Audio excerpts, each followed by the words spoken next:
Firefighters busy at a blaze that damaged a house in Soddy Daisy. We'll take you there. A Georgia woman's body found in Chattanooga. Find out about the 3 people now under arrest charged with murder.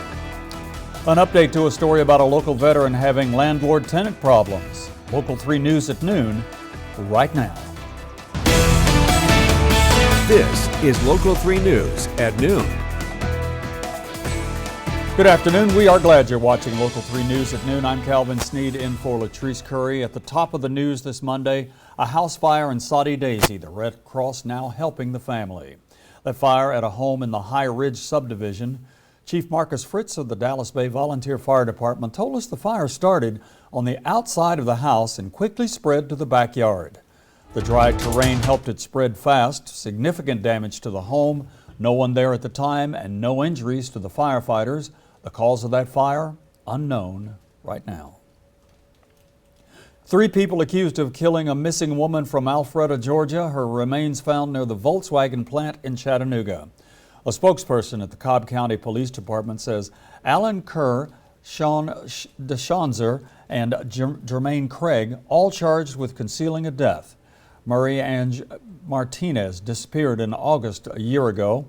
2 months ago, police told her mother that her remains had been found in Chattanooga. The 80-year-old Army veteran who first told us last week he was having problems at his Cleveland apartment complex now says things have gotten worse since he spoke to us. Anthony Kors told us that his College View apartment did not have central air and was plagued with mold and leaky ceilings. Now he says his living room ceiling has collapsed. Kors says it won't be long before his bedroom ceiling crumbles too. Kors says he's begged the landlord to make repairs but says he refuses to help. And I should not have to live under these conditions. Please, Mr. Shaw, move me from this apartment. Put me somewhere until you find me an apartment. Tim Shaw owns the property. He's a Cleveland attorney and real estate agent. Cleveland Mayor Kevin Brooks told us he's interested in this case. The mayor, that is. He says he plans to send a crew out to take a look at Mr. Kors' situation. We are following this story and we'll update you when we get new information. Well, your first look at weather includes hot temperatures, scattered storms that not everybody will see. Meteorologist Clay Smith has a preview of the forecast. Clay. Yeah, Calvin, that's right. We're going to have the heat, we're going to have the humidity, and we'll have the chance of a few bubble-up showers and storms. But not everyone's going to see rain. It's going to be a very summer-like pattern, with some may get a heavy downpour and some may stay dry and sunny all day. But one thing's for certain, it's going to be hot. Already 90 here in Chattanooga, 87 in Athens, 84 in Dalton. When you add in the humidity, you get the heat index. That's what it feels like, and I can assure you on my way in this afternoon, yeah, it definitely feels like 99. It is a hot Monday for us. 99 is that heat index in Dayton, 84 in Blue Ridge, and feels like 95 in Calhoun. High temperature is going to climb up into the mid to upper 90s. Yesterday, we had 98 in Chattanooga. Today, likely to have 98 in Chattanooga once again. And the heat index not going to be comfortable today. Make sure you're staying hydrated. Temperatures, again, climbing up into the mid to upper 90s. Heat index values between 100 and 105. And then after about 3, 4 o'clock, we'll have that chance of a pop-up shower or storm. So hopefully you can get in on one of those storms because it will help to cool you down at least briefly. But the heat alerts are on the crawl northward. By tomorrow, we should have heat advisories because Tuesday, believe it or not, it's going to be even hotter than today and more humid and more uncomfortable. So we'll continue to keep you updated on that. But here's a quick look at the radar. Not a whole lot going on, just some showers across Middle Tennessee. We have now Tropical Storm Beryl pushing across southeast Texas. And as this pushes north, it will help to pull some moisture in. So we could get some showers today into tomorrow. We'll talk more about that coming up with your full forecast in just a few minutes. Ready? Thank you, Clay. A 90-year-old Hickson resident completed his 3rd skydiving jump to celebrate his birthday. Chuck Chamberlain started skydiving back in 2017 when he was 83 years old. He says it's a different way of looking at things when you're falling at 120 miles an hour to the ground, and that it feels like flying. He says it keeps him young. Well, here's the deal. I'm trying to live a long time, but I don't want to get old in the process. And this is one of the things that helps keep me from not getting too old. Chamberlain also wants to jump 2 more times, once at 95 and the second time At 106, that would break the Chattanooga Skydiving Company record, and we hope he makes it. A big block party outside the Chattanooga Foundation yesterday. The goal is to offer support to people less fortunate in the community. Local 3's Riley Nagel talked to the organizers. We decided to do a whole block party. It's open to the community. Anybody can come down. We're going to have free food. We're going to have a bike show. We're going to have some cars here. We're going to have inflatables. We're going to have water slides. Everything's going to be free. Jennifer Owenby is the president of Kelsey's Christmas for Kids, the nonprofit who put the block party together. And then we'll have all the tents. We're going to be giving away clothing, and we're going to be giving away like hygiene items and food and things like that. So before hosting events like this, Kelsey's Christmas for Kids was started by Owenby's daughter Kelsey as an annual holiday fundraiser to collect gifts and bring them to children at the McClellan Shelter for Families. This is something she took her own Christmas money from in 2016. She asked us if we would take the money we were going to spend on her and instead buy the kids here Christmas. Kelsey was tragically killed in a car accident in 2021, but Owenby understands her daughter's legacy lives on through the nonprofit. So I just wanted to carry it on for her and for her memory since she had started this. Now their mission has expanded. In January, Owenby began hosting birthday parties every other month for children at various shelters, gifting them Build-A-Bears made by other children in the community. And then we wanted to feed everybody in the community, and so we just decided to do a big birthday party this month, and then we just turned it into a block party. To continue holding community gatherings and supporting less fortunate families, Owenby says she could always use more financial support and volunteers, and at the very least, attend one of her upcoming block parties and help spread the word. And we've actually got a slide that we're setting up that's also for adults, so if adults want to put on their swimsuits, we've got them down here for them too. So, reporting in Chattanooga,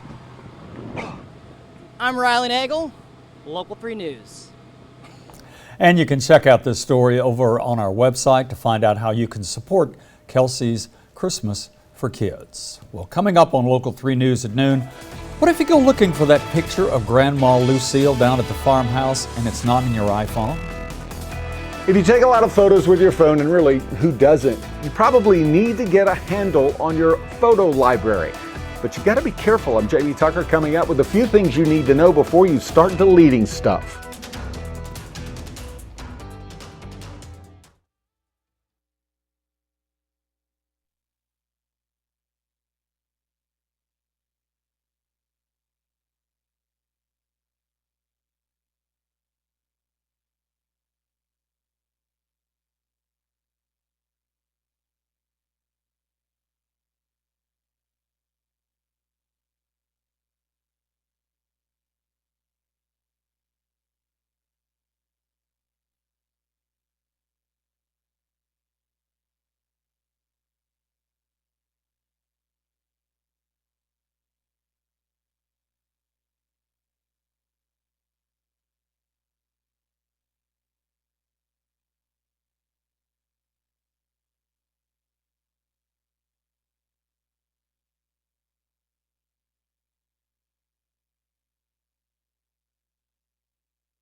What the Tech is sponsored by EPB Fiber Optics. Experience recklessly fast, consistently reliable internet speeds on Chattanooga's only 100% fiber optic network.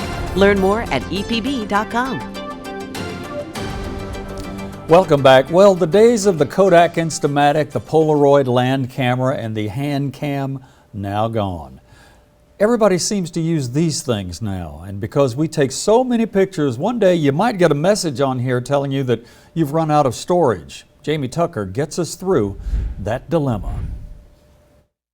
Do you ever get this warning on your phone that your storage is full or almost full and you can't take any more photos or videos? Well, it's time to get a handle on your photo library. But you do need to be careful, because if you delete them carelessly, you could lose some photos forever. Now, you may want to delete photos and videos, but don't be hasty. Open your iPhone library and scroll down to Duplicates. iOS looks for photos and videos that look the same.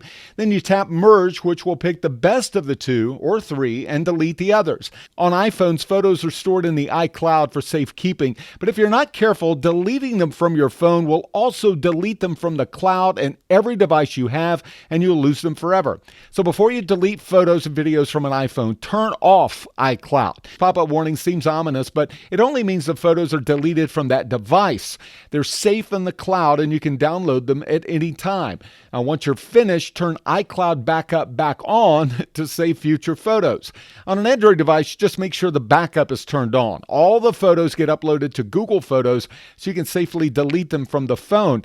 But Android users who take a ton of photos and videos might want to pay the $2 a month for extra Google storage. The most reliable way to back up these photos is to connect the phone to a computer and download them onto a hard drive. You can also pick up one of these little flash drives that plugs directly into the phone and download them that way. You don't want to lose these precious memories, because once they are gone from the cloud, they're gone forever. That's What the Tech. I'm Jamie Tucker. Well, if you just remember, if you accidentally hit delete photos, check the recently deleted folder. In most devices, what you just got rid of is stored there for 30 days. Coming up on Local 3 News at noon, NATO's having its 75th anniversary in Washington, D.C. Leaders from around the world meeting in Washington.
Welcome back. From the Justice Department this afternoon, Boeing will plead guilty to a criminal fraud charge from two separate crashes of its 737 MAX jetliner. 346 people died in those two jetliner crashes. The plea deal calls for the airline maker to pay an additional $243.6 million fine and submit to an independent monitor to watch over its safety and quality procedures for the next 3 years. Heads of state from around the world in Washington, D.C. today as the nation's capital is hosting the NATO summit for the first time in 25 years. It's the 75th anniversary of the military alliance that began right after World War II. Instead of foreign policy, some analysts are saying President Biden's candidacy could be the main focus. Well, Hurricane Beryl made landfall this morning on the Texas Gulf Coast. The National Hurricane Center says the Cat 1 hurricane came ashore near Matagorda Beach near Corpus Christi and Galveston. 80-mile-an-hour winds with scattered gusts higher than that. We're waiting on damage and injury reports. Beryl becomes a tropical depression about the time it moves into Arkansas tomorrow. And what's left of Hurricane Beryl slamming the Texas coast after it made that tricky right turn in the Gulf of Mexico. Meteorologist Clay Smith is here. Clay, we going to see any of that up here? Well, Calvin, it looks like all of the main impacts stay well to our west, but with Beryl's remnants continuing to push to the northeast, that will help to increase some Gulf moisture on our side with southerly winds, which could produce some showers and storms today, especially for your Tuesday. So in a way, Beryl will impact our weather, but again, all the heavy rain that we could use is going to push across southeast Texas and portions of Arkansas throughout the day. So here's a look at satellite and radar. Again, this is well onshore now weakened to a tropical storm with 70-mile-per-hour winds. Soaked Houston pretty well, had some tornado warnings, even a tornado emergency just to the north and west of Lake Charles. So again, still impacting southeast Texas and will continue to do so for the remainder of the day. But as Beryl continues to move inland, weakens to a remnant low over portions of central Arkansas and then continues up into the Ohio Valley as we head into the middle of the week. Now, again, here's the location Tuesday. We're going to have that southerly flow. That'll help bring us some moisture, and we will have some pop-up showers and storms. But if this were to come directly over us, of course, we would have more rain, but that's not going to be the case. The big story going to be the heat. 90 degrees here in Chattanooga, 84 down in Dalton, 88 in Dayton, but dew points are just not comfortable on this Monday afternoon. 76 in Dalton, 77 in Cleveland, and anything over 70 again. That's when you really start to notice it. Anything over 75 or close to 80, just forget about it. That's not comfortable at all. And when you add in those dew points with the heat, it feels like 99 in both Cleveland, or 99 in both Chattanooga and Dayton, 97 in Cleveland, feels like 90 in Blue Ridge. So even the Eastern Mountains starting to feel that heat. And those heat index values are going to be anywhere from 100 to 105 as we continue through the afternoon. Dropping back down into the 90s later on this evening. We will have that chance of some pop-up showers and storms, especially between about 4 and 10 p.m. And then by tomorrow, we're already going to start to warm up very quickly once again. So your high temperatures today, anywhere from the mid to upper 90s, similar to what we had all weekend long. Spotty storms going to be possible this afternoon and evening. Tomorrow, however, going to be even hotter, if you can believe that. And we're going to have more humidity. So these heat advisories that are now to our south will likely be expanded northward to include portions of the local 3 coverage area. So we'll keep you updated on that. But again, for the rest of the day, going to be a soaker for southeast Texas and portions of Arkansas. A couple of pop-up showers here and there across the Tennessee Valley, about a 20 to 30% chance. So many of you stay dry today, but a lucky few of you will get a good heavy downpour. And then as we continue into your Tuesday, that's when we have a little more moisture to work with. Still not going to be very widespread coverage, but some of you will have some heavy downpours for your Tuesday, ending during the evening hours, and then maybe a few lingering overnight. But overall, the heaviest rain going to stay along that main path into Arkansas and southeast Texas, up into Missouri and Illinois. Also, a low pressure off the Carolina coastline, bringing some heavy rain to the Carolinas and portions of coastal Georgia. We're somewhere in the middle with the lighter rainfall amounts, and of course we need it. It's been bone dry, but we're not going to get any real relief as we move forward. For today, 98, heat index up to 105, those pop-up PM storms. For tonight, we'll fall back into the mid-70s. Going to be a really sultry night, gusts at about 9 miles per hour. And then as we take a look at your extended 7-day forecast, hot and very humid through Tuesday, slightly cooler into the middle of the week, and then heating right back up for your weekend. Thank you, Clay. Well, President Biden once again trying to reassure Democratic Party leaders, donors, and voters that he's got what it takes to beat Donald Trump in November. Meanwhile, the calls for him to step aside are growing. NBC's Bree Jackson has more. My name's Joe Biden. Facing intense pressure to prove himself, President Biden campaigned in Pennsylvania Sunday, seeking to fight off criticism about his chances of winning re-election. I've been doing this a long time, and I, honest to God, have never been more optimistic about America's future if we stick together. But members of his own party have their doubts. Nearly a dozen House Democrats have called on Biden to drop out of the presidential race after concerns about the 81-year-old's poor debate performance. Others are standing firmly behind him. What I do think the president needs to decide is, can he put those concerns aside? Can he demonstrate to the American people that what happened on the debate stage was an aberration? I know what it's like to have a rough debate, and I'm standing right here, as your senator. President Biden phoning into MSNBC's Morning Joe to make his case for staying in the race. The bottom line here is that we're not going anywhere.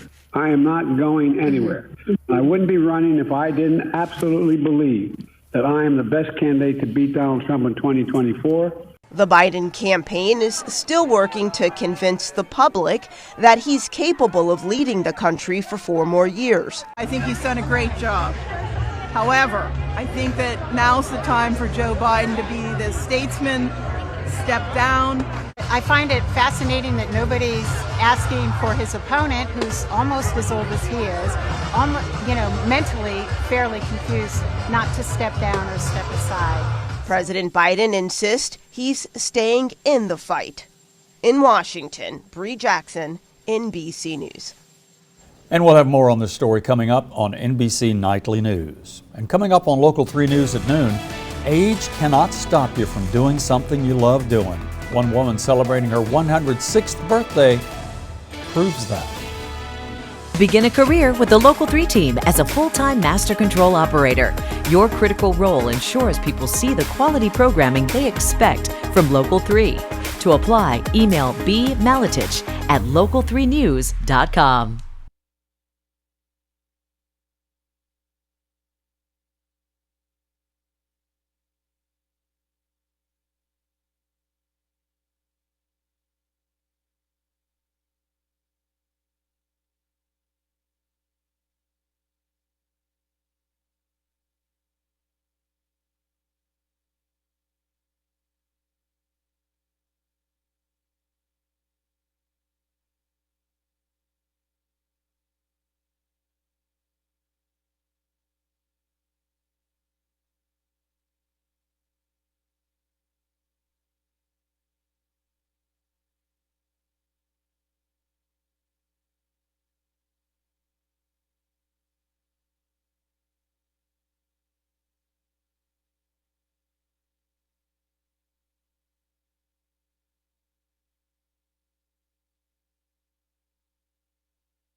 Welcome back. Everybody says your golden birthday is the birthday that you turned the same age as the date you were born.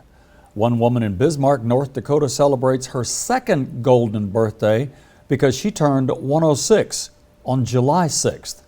Jody Kurzman has more. Hulda Erdman doesn't have a lot to say.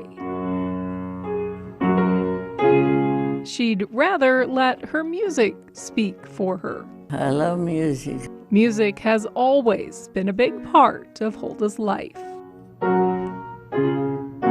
Hulda taught herself to play the piano by watching her brother play.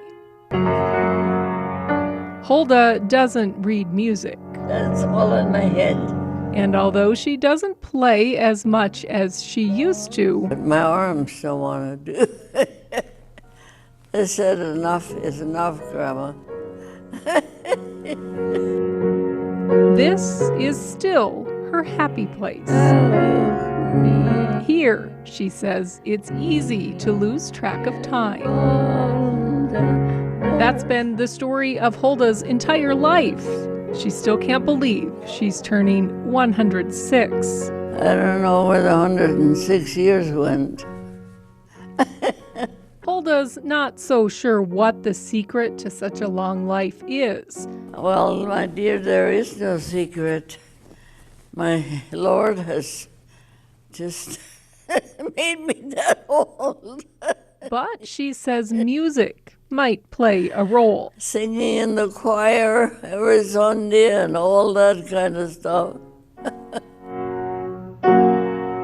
Which is why, after all these years, Hulda still finds joy here at the piano, where she continues to prove age is just a number. Well, I hope you're having a great Monday so far. Of course, we had the long weekend with the 4th of July, but now we're back at it, and the heat is returning here across the Tennessee Valley. I guess it never really left. We'll have a full look at your forecast coming up here in this next half hour.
This is Local 3 News at noon. The second half hour of Local 3 News at noon features a hot weather forecast. I'm Calvin Sneed in for Latrice Curry. She's got the day off. We'll find out if there's any rain from Beryl in that forecast in just a few minutes. But at the top of the news at 12:30, a man died in a fishing accident Friday in Meigs County, where the Hiwassee and the Tennessee rivers come together near Blythe Ferry. The TWRA says it's thought the West Tennessee man suffered a medical emergency while fishing with a friend and fell into the water.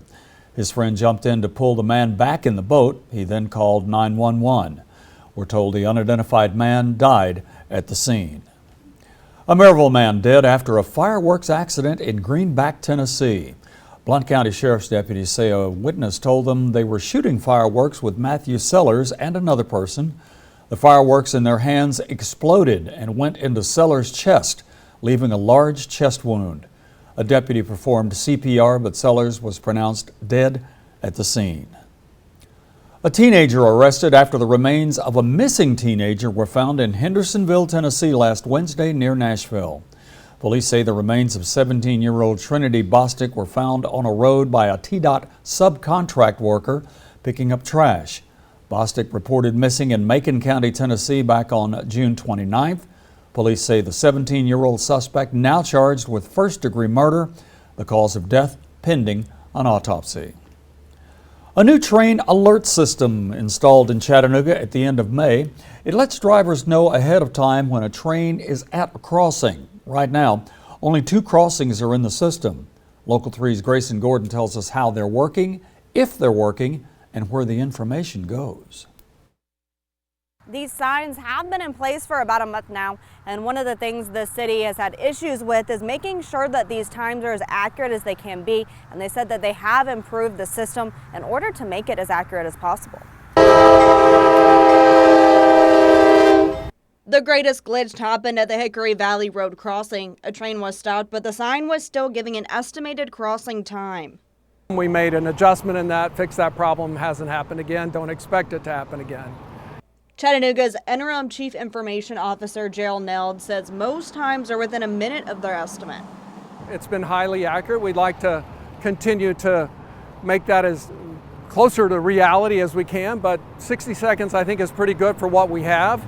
Once the city has more time to make sure the system is functioning as accurate as it can, they will direct its data to emergency responders' dispatch system. We want to give enough time to make sure the system is performing in all the ways we would like to see it before we start that process. Connecting this system to Waze in Google Maps is still in the works. They are also working on an online geographic information system, or GIS map, that connects the system's data to the City of Chattanooga's website. The city says they do expect to have a lot of these things in place by the end of the month. Reporting here in Hamilton County, Grayson Gordon, Local 3 News. And meteorologist Clay Smith is here. Clay, usually this time of the year we're saying hazy, hot, and humid. But so far, we haven't had much hazy. Not much hazy, but we've had plenty of the hot and humid. And today we're going to have plenty of the hot and humid. And that's just going to be the story of the next 2 days especially. Then we'll get a bit of a break as we go into the middle of the week, but already 90 degrees in Chattanooga as you're heading out for lunch on this Monday. Again, it was a long holiday weekend. Now we're back at it. And as we step out the door, it just feels like a sauna because it is hot, it is humid. 91 in Scottsboro, 89 in Fort Payne. Dew points, though, well into the 70s. So those heat index values going to push into the triple-digit tier probably within the next hour or two. It already feels like 100 up in Dayton, 99 in Chattanooga, 97 in Scottsboro. And if you're working outside, catching lunch, watching this, make sure you're staying hydrated. I'm sure you know that, but still, it is going to be a very humid afternoon for us. Those dew points going to lead to heat index or real field values of upwards of 105. So right at that heat advisory criteria, and even by 9 o'clock, still going to feel like 92. And then we're going to be back at it tomorrow. In fact, it looks like it's going to be even hotter going into your Tuesday. High temperature is going to top out in the mid to upper 90s here across the Tennessee Valley, 98 in Chattanooga, 97 in Calhoun. And heat advisories are posted to our south, likely to be expanded northward to include most of our coverage area going into your Tuesday. That's where we could have a heat index right at or over 105. So the heat and humidity here to stay. By the weekend, going to be a little bit hotter, but we will have rain chances at the beginning of the week. We'll talk more about that with your full forecast coming up here in just a few moments. Calvin. All righty, thank you, Clay. If you run out of bullets in Pell City, Alabama, between Anniston and Birmingham, put your money in the machine just like getting a candy bar. They've got a vending machine that sells ammunition, and it's located inside a grocery store. The machine scans your ID, then a facial recognition system powered by artificial intelligence verifies who you are. Opinions about it? Mixed. I think it's convenient. They like the fact that it's here. Sales have been steady and strong at all the locations we've launched so far, and hopefully it just continues that trend. If you're a responsible person, you don't mind walking up to a counter and saying, hey, I need some 380 ammo or I need some 410 ammo, and if it takes you an extra second or two, so be it. you're dealing with something that can take someone's life. So I think that's not too much of a price to ask. The machine has been there since back in November. Since then, other machines have popped up in 3 other states with agreements to install 7 more. The locations have not been revealed, and if you have a problem, it's probably not best to kick the machine. McKay's bookstore is 50 years old this year. They're celebrating by launching the Ultimate McKay's Road Trip. We told you about this last week. Beginning tomorrow, all of the locations are handing out McKay's passports. For every location visited, road trippers get a unique stamp. Customers who visit all 5 locations that day will get $800 in trade credit. Well, in the chilly confines of the Tennessee Aquarium, a heartwarming miracle has taken place. A fluffy addition to the penguin family has just waddled into the world. We met with Lori Beth Lee with the aquarium, who's been taking care of the penguins for 17 years. One of the best parts of her job is caring for penguin chicks, including this 5-week-old tiny tuxedo tot. For right now, the baby chick is closed off from the other penguins, only interacting with his mother, Bacon, and father, Merlin. They have a lot of nosy neighbors. Not all of those birds are trying to be aggressive or anything toward the chick, but some of them could be. We're just really waiting for him to grow his adult feathers, and that will let us know when he's ready to leave the nest. Lee says the chick will likely grow his feathers in the next 40 days. If you'd like to be the one to name this penguin Pipsqueak, just join the aquarium's auction fundraiser in the fall, where they let the winning bid make the decision. When we come back after the break, an actor's manslaughter trial begins in New Mexico. Find out his defense plans.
Well, tomorrow, Alec Baldwin goes to court. The actor facing a charge of manslaughter in the shooting death of cinematographer Helena Hutchins on the set of the film Rust in New Mexico.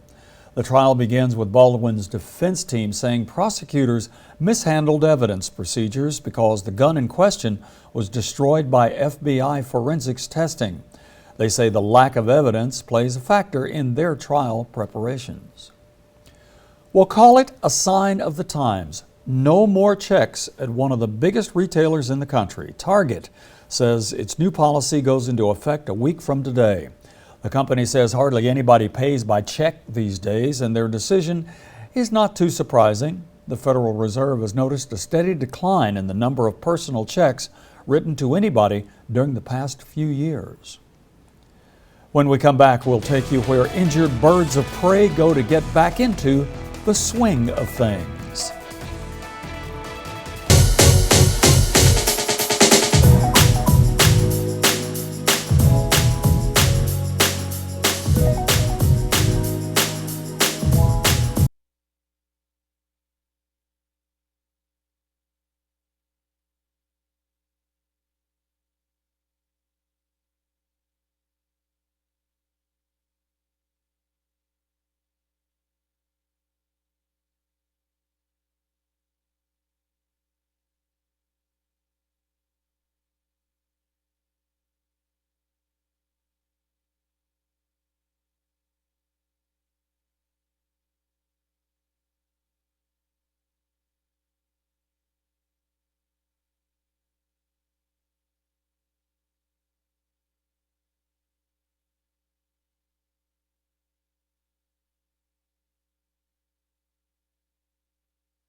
Well, have you ever wondered what happens to birds of prey when they're rescued and recovering from injury? Sometimes they just cannot go back into the wild. And thanks to places like Happy Nest on Signal Mountain, Paul Shaheen tells us they get a second chance at life. So at the beginning of 3 in Your Town, this is the part where I usually say something witty. And it's an introduction is what you would call it. But right now I'm just going to remain calm because that is what I was told to do. This is Xena, my new friend. Mind you, Xena can't see very well. She was a rescue, now being used as an educational bird. How and where, you ask? Well, on Signal Mountain with Happy Nest Raptor Rescue. This is Alex. Hello. Alex Parks is the expert here, the director of Happy Nest, and you've been doing this stuff for a very long time. Yes, a few decades. You trust me holding this right now? Xena is a very calm female red tail. She's 10 years old. She had juvenile cataracts. She had the first surgery of its kind at UT for lens implants. She seems very sweet. She is. And I know you say she can't see, but she's very attentive. Yes, she's attentive and she listens. She participates with verbal commands. There you go. So I think what's really cool about this is we're on Signal Mountain right now. This is it's a sanctuary. It's a rescue. You work hand in hand with all sorts, the zoo. I mean, you name it. The zoo, the nature center, the general public, most of the birds that come in, the general public will call me. There's not a lot of you out there. No, I'm probably the only raptor rehabilitator in about 100 miles. Just to be able to be close to these birds on a daily basis, to be able to take one that comes in that can't even stand up and is near death, and rehabilitate it to the point of release back into its natal territory is just the most fantastic feeling. And now you can take birds of prey like this that really can't survive in the wild, you know, like Xena here, and you could take them to birthday parties. Yes, birthday parties, any kind of social event. If you're interested in wanting Xena to come to a program, I can talk about birds of prey and their habitat. And I have birds in training. In the new hawk house, I will have a black vulture. I will have 2 broad-winged hawks, and they are little crow-sized hawks. Yeah, they're not big. No, but they're only here 6 months of the year. And I'll have a great horned owl. He's a male great horned owl. I popped in and it jumped. It's big. This is Shadow. He thinks he's still a baby. He was actually making baby owl sounds. He still makes baby sounds, but he's a wonderful foster daddy. And he's raised a number of young. And we have a barn owl named Lavender. Someone had this bird, someone purchased this bird. And then they decided they didn't want him anymore because, well, they don't make very good pets in the house. So he's the perfect educational bird. Yes. And of course, Xena. This is for the viewers zone. When you go to a fair, I mean, how many of you can't walk by a great horned owl or a red-tailed hawk without stopping and just and looking. And I think the impact of seeing the bird up close, this close, is makes a better impression, you know, than just reading about it or just me talking about it. I mean, just the detail on the feathers that I'm seeing right now. Isn't she gorgeous? This is a beautiful big red-tailed female. I love it. I've worked, towards this for a long, long time, and it's just really awesome. You just have to, just to be around the birds really is a wonderful thing. How about that? Yes, they are good-looking birds, too. Well, we are moving into that time of day when the heat and humidity will take a toll on us, our pets, the yards, the air conditioner. Meteorologist Clay Smith has the forecast. Clay. Yeah, Calvin, it's time to crank up that AC. It's going to be another hot and humid day. It was hot and humid over the weekend as well. And as we take a look at some of these pictures that were rolling in Saturday and Sunday, we had just a gorgeous sunset, especially Saturday night. This was sent in by Scott Kuhn. This is over Murray County. You can see just a gorgeous shot here. I mean, it really does not get better than this. You have all the colors of the sunset, the yellows, the orange, the pinks, the purples. Great shot, Scott. Thank you for sending that in. If you have any photos, please send them in. Weather at local3news.com. We'd love to feature you on our show and show off the beautiful area that we live in. Now, as we take a look at your temperatures, it's 90 in Chattanooga, 91 in Scottsboro, 87 in Dalton, but 2 points are not comfortable. It's in the mid 70s. Again, anything over 70, that's when you walk out and you just say, ugh, it's very muggy out here. And that's exactly what we're feeling today. Already feels like 100 in Cleveland, heat index of 99 in Chattanooga, 90 in Blue Ridge and Murphy. High temperatures mid to upper 90s. As the temperature rises, the heat index is going to rise, and it's going to be a very hot afternoon for us. Temperatures again topping out in the mid 90s later on this afternoon. Heat index values between 100 and 105. We will have that chance for some spotty showers and storms. Again, we're going to have just enough moisture and just enough lift up there in the atmosphere to give us some of those pop-up summertime storms. Not going to be a lot, but there will be a few, and we'll take anything we can get this time of the year. Here's a look at your heat alerts, heat advisories in effect for much of the Gulf Coast.